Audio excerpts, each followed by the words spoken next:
Welcome to Sweet Life Beat Life. We hope this video helps. In this video, I will explain how to make pork katsu. First, take your pork loin cutlets and pound them evenly to about 1/2 inch thick. This ensures even cooking and tenderness. Next, season both sides of each cutlet generously with salt and freshly ground black pepper. Now, set up your dredging stations: one shallow dish with all-purpose flour, another with 2 beaten eggs, and a third with plenty of panko breadcrumbs. This organized approach makes the coating process smooth and efficient. Now let's get those cutlets coated perfectly.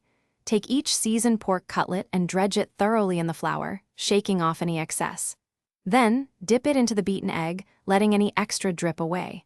Finally, press the cutlet firmly into the panko breadcrumbs, ensuring a complete and even coating on all sides.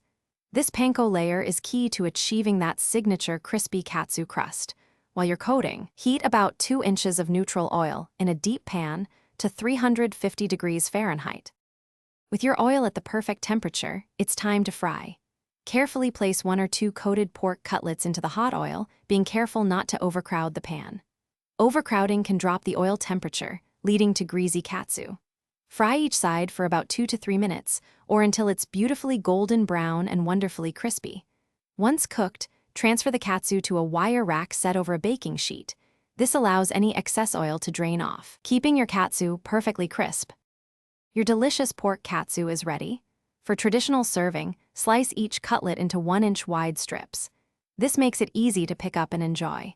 Serve your freshly fried katsu immediately with a generous drizzle of tonkatsu sauce and a side of crisp shredded cabbage. It's a perfect combination of savory, sweet, and fresh. For more great deals and to check out the Echo Dot smart speaker, be sure to look for the links in the description below. Enjoy your homemade katsu. Thanks for watching. Consider subscribing if we helped you.